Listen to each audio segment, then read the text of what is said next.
우리 먼저 1절 말씀을 같이 한번 읽겠습니다.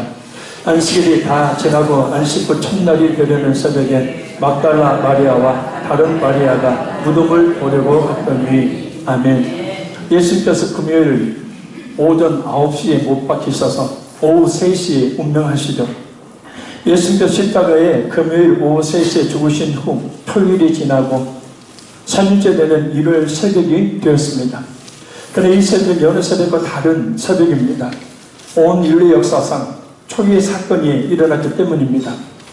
바로 예수님께서 십자가에 죽으신 후 부활하심으로 모든 죄와 사망의 권세를 완전히 무력화시킨 날이 되기 때문입니다.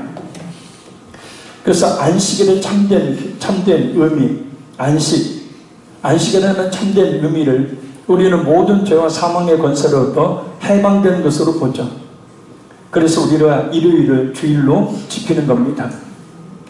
그러나 이 역사적인 날을 아무도 알지를 못했습니다.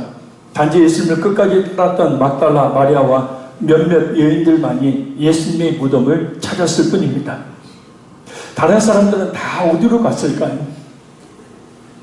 그렇게 예수님 앞에서 열광했던 사람들, 그 예수님을 따랐던 수많은 사람들은 다 어디로 가고 몇 명의 여인들만 예수님을 찾아왔을까요? 그리고 예수님은 왜 하필 안식 후 첫날, 그러니까 유대인들의 개념의 이 안식일은 금요일 해질 때부터 토요일 해지기 전까지죠. 그것이 그들의 하루의 개념입니다. 그래서 이단들이 토요일을 안식일로 지키는 것이 바로 그것 때문이죠. 자, 그래서 토요일이 지난 안식 후 첫날 일요일, 이때 안식 후 첫날은 절기상 초실절입니다. 유대력으로 첫째 달인 니산월, 우리로 치면 정월입니다. 니산월 곧 4월이죠. 4월 15일부터 20일까지 일주일 동안은 6월절을 기념해서 누룩이 들어가지 않는 마짜라는 무교금을 먹었습니다. 이 일주일의 기간을 무교절이라 부르는 이유입니다. 이 무교절 중에 안식일이 지난 날이 바로 초실절로 일요일입니다. 곧 6월절 이후 첫 번째 일요일을 이야기합니다. 초실절은 첫 열매를 성전에 바쳤기 때문에 붙여진 이름입니다. 안식일의 토요일이 지나고 동이트는 일요일 아침 일찍 사람들은 보리단을 자르려고 보리밭으로 달려갑니다. 왜냐하면 성전에 첫 보리단을 드리는 초실절을 지키고 난 뒤에야 추수를 해서 곡식을 판매하고 또 먹을 수 있었기 때문입니다.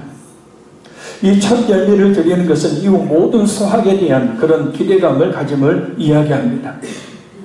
예수님께서 첫 곡식단을 드리는 초실절에 부활하신 것은 예수님께서 부활의 첫 열매가 되심으로 그를 믿는 모든 성도들이 둘째 열매로 부활하도록 하시기 위해서입니다. 고린도전서 15장 20절 말씀입니다. 그러나 이제 그리스도께서 죽은 자 가운데서 다시 살아나사 잠자는 자들의 첫 열매가 되셨도다. 바로 이 초실절의 사람들이 모두 게네사렛 평야로 보리를 베러 가고 마리아와 그 일행만이 예수님이 계신 무덤으로 왔던 겁니다. 당시 게네사렛 평야는 아주 이 기름진 땅이죠. 현무암에 이 퇴화돼서 생긴 흙. 그래서 이 해를 잘 검은색이 흡수하듯이 그 땅이 해를 잘 흡수하기 때문에 무엇을 심든지 아주 농사가 잘 되는 땅, 그 땅에 모여있는 곳이 바로 게네사렛 평야입니다. 근데 이 게네사렛 평야는 예수님께서 수많은 기적과 능력을 행하셨지만 예수 믿는 사람들이 거의 없다시피 했던 도로와 또 고라신, 베세다, 이 세 지역을 아우르고 있는 삼각형의 모양을 이루고 있는 지역입니다. 그래서 팔레스타인 지역에서 가장 첫 번째 곡식단을 추수할 수 있는 곳, 그것이 바로 게네사렛 평야예요. 사람들은 이미 죽어버린 예수님에 대해 관심을 가지지 않습니다.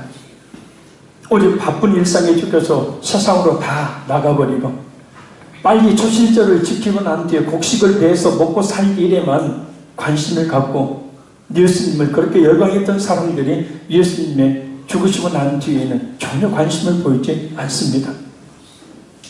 막달라 마리아와 다른 여인들만은 예수님을 찾았습니다.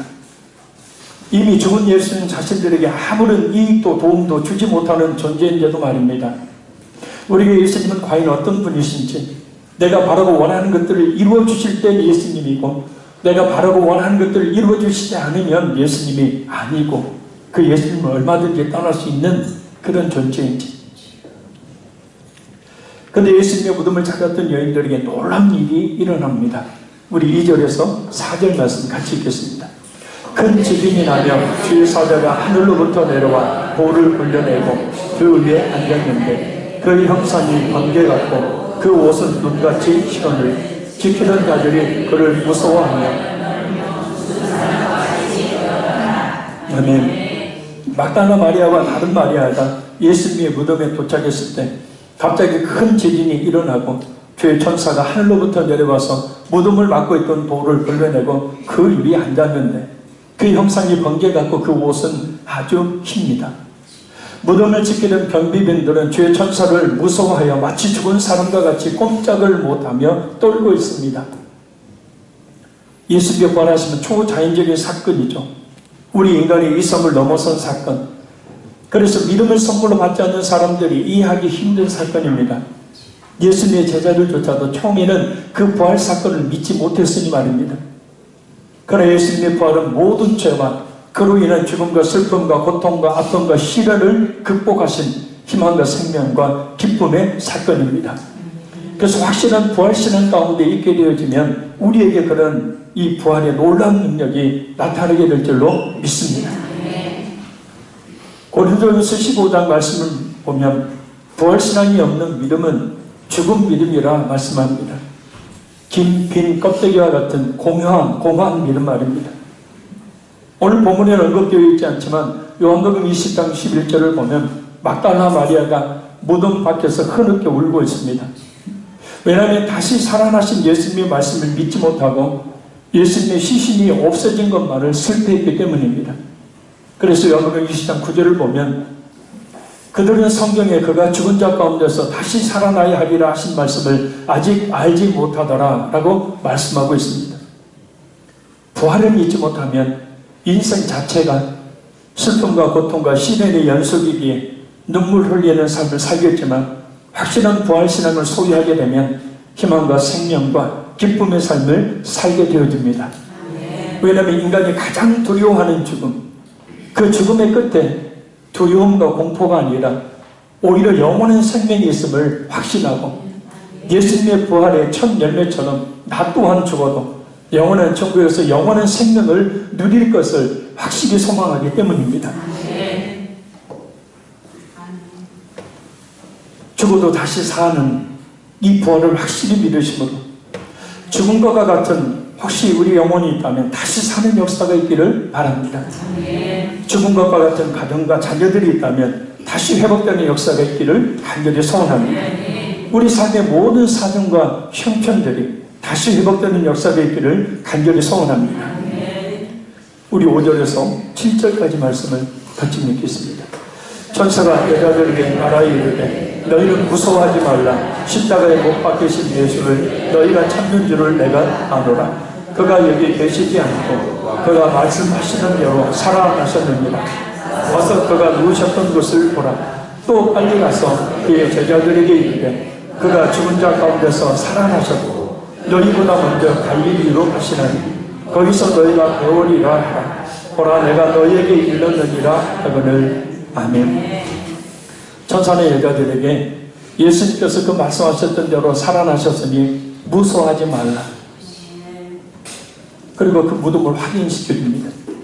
그리고 예수님께서 죽은 자들 가운데서 살아나셔서 갈릴리로 가시니 거기서 만나게 될 것을 제자들에게 전하라고 합니다. 그래서 요한복음 20장 2절을 보면 막달라 마리아는 시몬 베드로와 예수께서 사랑하시던 그 다른 제자인 요한에게 달려가서 말씀을 전합니다. 그리고 마가복음 16장 5절을 보면 무덤이 비어있는 것을 발견한 막달라 마리아와 그 밖의 여인들이 이 놀라운 사실을 베드로에게 전하고 그 사이에 다른 여인들이 무덤에 도착해서 천사들을 보게 됩니다. 또 누가복음 24장 1절에서 4절을 보면 이어서 요한나와 또 다른 여인들이 무덤에 도착하고 이윽고 베드로와 요한이 도착합니다. 그리고 이어서 다시 막달라 마리아가 다시 그곳에 오게 됩니다. 이렇게 예수님의 부활을 목격한 사람들을 자세하게 순서대로 언급하는 이유는 예수님의 부활이 역사적인 사실임을 증명하기 위해서입니다. 왜냐하면 예수님의 부활하심을 세상 사람들은 믿으려 하지 않기 때문이죠. 우리 11절에서 15절까지 말씀을 우리 다시 한번 같이 읽겠습니다. 여자들이 갈 때 경비병 중 몇이 성에 들어가 모든 된 일을 대제사장들에게 알리니 장로들과 함께 모여 의논하고 군인들에게 돈을 많이 주며 이르되 너희는 말하기를 그의 제자들이 밤에 와서 우리가 잘 때 그를 도둑질하여 갔다 하라. 만일 이 말이 총독에게 들리면 우리가 권하여 너희로 근심하지 않게 하리라 하니 군인들이 돈을 받고 가르친 대로 하였으니 이 말이 오늘날까지 유대인 가운데 두루 퍼집니다. 아멘. 예수님의 무덤을 지키던 경비병들이 예수님의 부활을 대제사장들에게 알립니다. 그래서 대제사장들은 예수님의 부활을 감추기 위해서 경비병들을 돈으로 매수를 합니다. 예수님이 부활하신 것이 아니라 제자들이 간밤에 와서 너희들이 잘 때 예수님의 시신은 도둑질해 갔다고 이야기해라. 더 기가 막힌 것은 이 15절을 보면 그 거짓말이 예수님께서 부활하실 당시뿐만 아니라 지금까지도 예수님이 부활하신 것이 아니라 제자들이 그 시체를 감추었을 뿐이라는 말로 전해주고 있다는 겁니다. 그래서 지금도 예수님의 부활을 믿지 않는 사람들이 많이 있죠. 여러분 어떻게 생각하십니까? 예수님의 부활을 불신자들은 거짓이라고 이야기하고 신화라고 말합니다. 단지 그냥 성경에 기록된 이야기일 뿐이야 라고 생각합니다. 심지어 기독교인이라고 자처하는 사람들조차도 그 사실을 믿으려 하지 않습니다. 단지 십자가에서 못 박혀 죽으신 예수님만을 믿으려고 하죠. 왜냐하면 죽은 자가 살아난다는 것은 인간의 이성으로 과학적으로 있을 수 있는 일이 아니기 때문입니다. 그래서 일부의 사람들은 예수님의 십자가의 죽으심에는 긍정을 하면서도 부활하심에 대해서는 부정합니다. 자, 그럼 예수님의 십자가의 죽으심에 대해서는 긍정을 하는데 믿는데 부활하심에 대해서는 믿지 못한다. 그럼 어떻게 될까요? 그럼 이러면 온전한 믿음이 아니라 구원이 이룰 수가 없게 되어집니다. 예수님의 부활하심은 확실한 역사적 사건이죠. 예수님께서는 부활하신 후 여러 차례 많은 사람들에게 나타나십니다. 그 첫 번째가 오늘 본문에 나오는 것처럼 안식 후 첫날 이른 아침에 찾아온 막달라 마리아에게 나타났었습니다. 그리고 누가복음 24장 34절을 보면 베드로에게, 성경 안 찾아도 돼요. 누가복음 24장 13절에서 32절을 보면 엠마오로 가는 두 제자에게, 누가복음 24장 36절에서 43절 보면 다른 방에 모인 제자들에게, 그리고 마가복음 16장 14절을 보면 도마에게, 요한복음 21장 1절에서 24절을 보면 갈릴리의 제자들에게, 그리고 고린도전서 11장 6절을 보면 500여 명의 사람들에게 나타나셔서 부활하신 그 모습을 보여주십니다. 20세 이상의 남자만 500명이니까 여인들과 여자들과 어린 아이들까지 합치면 몇천 명이 예수님의 부활을 보았음을 우리가 알 수가 있습니다. 예수님의 부활에 대해서 고린도전서 15장 36절에서 37절을 보면 씨에 비유합니다. 농부가 씨를 뿌릴 때 장내에 이 형체를 뿌리는 것이 아니고 작은 알갱이 씨를 뿌린다는 겁니다. 그리고 그 뿌린 씨가 죽지 않으면 결국 큰 식물이나 나무가 되듯이 부활을 흔히 우리의 삶 가운데서 볼 수 있다라는 뜻입니다.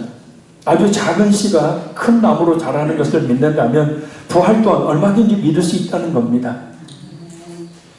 여러분들이 들어오실 때 교회 이쪽 편에 보면 등나무가 있죠. 아주 오래된 등나무입니다. 좀 있으면 그 보라색인가요? 예, 그 꽃이 피는데 아주 예뻐요. 그래서 인도 선교를 갔을 때 인도 선교사님이 그 놀이터가 있는데 거기에 등나무를 심고 싶다고 해서 제가 기억을 해서 작년 겨울에, 작년 가을인가요?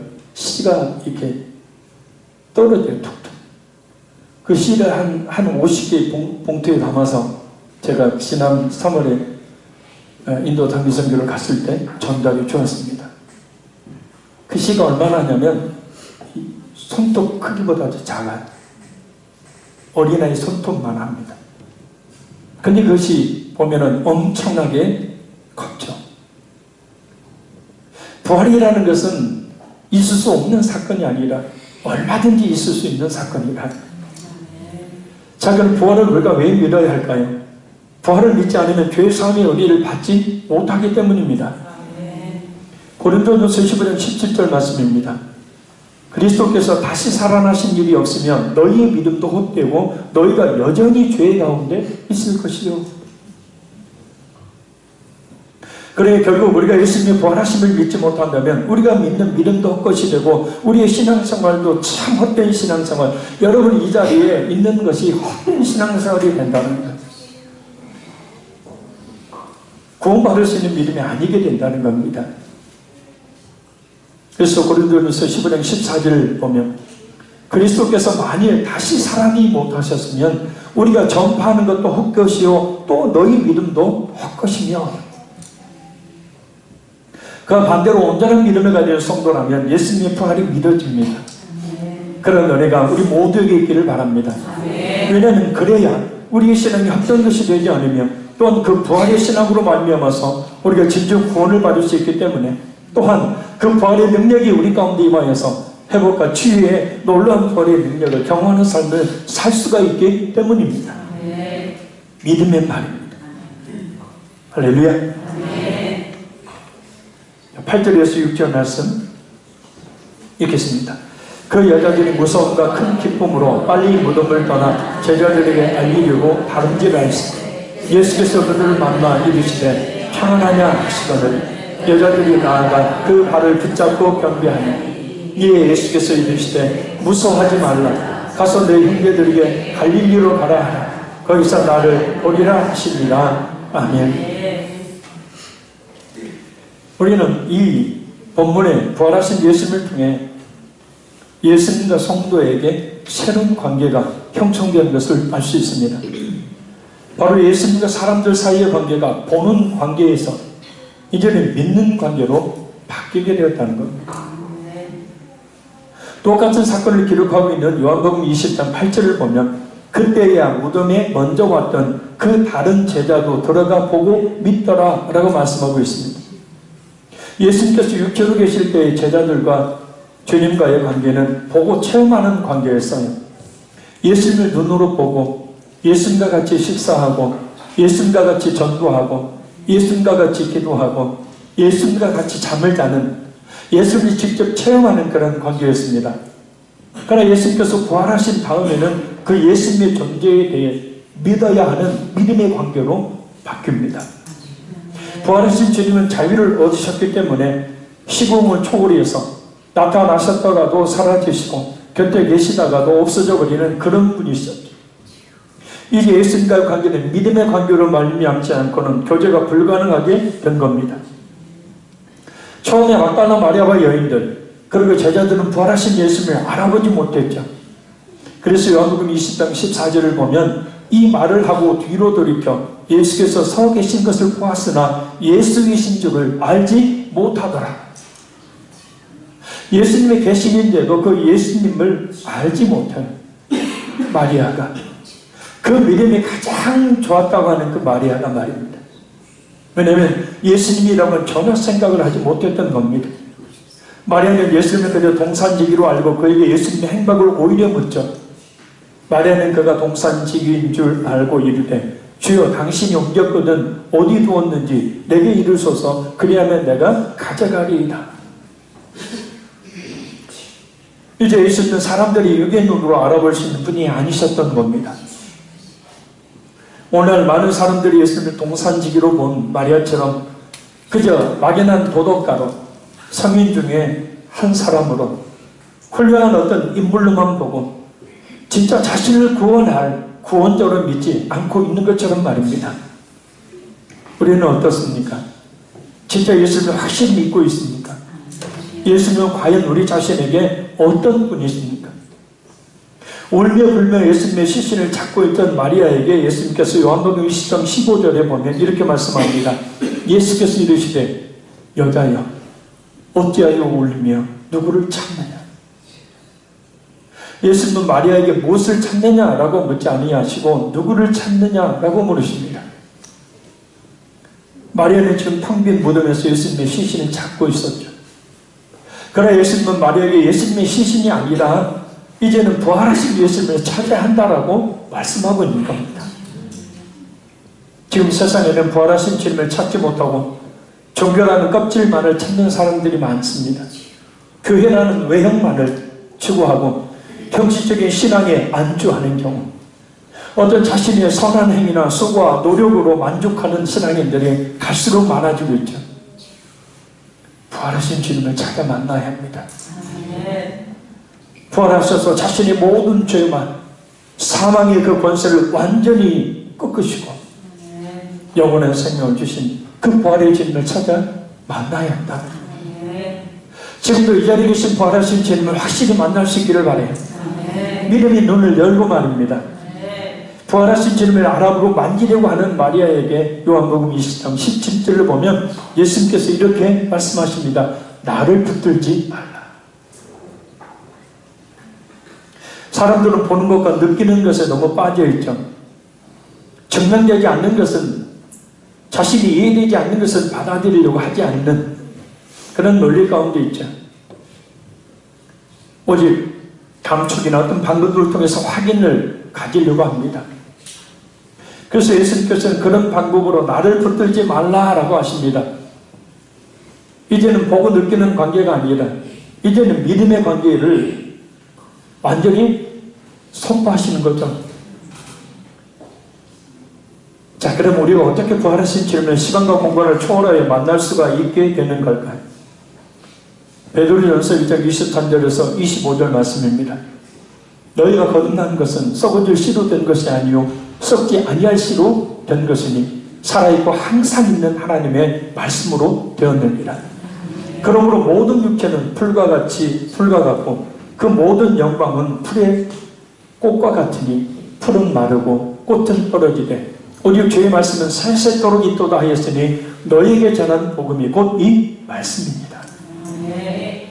우리는 성경 말씀을 통해서 거듭나죠.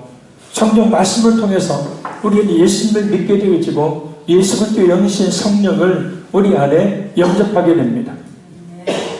근데 이 모든 것이 항상 살아있는 말씀으로 된다라는 거죠. 그래서 우리는 하나님의 살아있는 말씀을 통해서 우리가 부활하신 그 주님을 만나게 되는 겁니다. 그 말씀이 믿어지면 그 부활의 주님을 만나는 것이죠. 할렐루야. 그리고 제자들이 부활하신 주님을 직접 만났다면 우리는 지금 살아있는 이 말씀을 통해서 그 부활하신 주님을 만나는 겁니다. 그래서 오늘 말씀이 믿어지면 이미 부활하신 주님을 만나는 것입니다. 부활하시는 걸 갖게 되었다면 이미 부활의 주님을 만나는 것이죠. 결론적으로 말씀드립니다. 참 희한한 일입니다. 예수님을 우리 눈으로 본 적이 없는데 마치 두 눈으로 본 것처럼 정확하게 그 예수님이 믿어지니 말입니다. 참 희한한 일입니다. 부활하신 주님을 만난 적도 없는데 마치 부활하신 주님을 그 현장에서 본 것처럼 조금의 의심도 없이 믿어지니 말입니다. 또한 시간과 공간을 초월하는 믿음이 있기 때문에 가능한 일입니다. 예수님의 부활하심은 우리가 죽어도 영원히 다시 산다는 것을 초실절의 첫 열매로 보여주신 사건입니다. 따라서 부활하신 예수님을 진실하게 믿으면 영원한 생명을 얻을 뿐만 아니라 죽은 것과 같은 우리의 몸과 건강과 환경들이 다시 회복되고 치유되는 역사가 일어납니다. 죽음이 두렵지 않게 되죠. 왜냐? 몸은 죽어도 영원한 하나님의 나라에서 영원히 살게 되기 때문입니다. 이 시간 예수님의 십자가의 죽으심과 부활의 기대를 가지고 성찬식을 행할 것입니다. 이 성찬을 통해서 십자가에서 우리의 모든 죄를 지시고 죽으신 예수님과의 깊은 연합, 그리고 저와 여러분에게 영원한 생명이 있음을 확실히 보여주신 그 부활의 그 주님과의 깊은 연합을 이루는 귀한 시간이 되기를 간절히 소원합니다. 부활하신 주님께 모든 영광과 찬송과 존귀와 감사를 드립니다. 기도하겠습니다. 살아계신 아버지 하나님,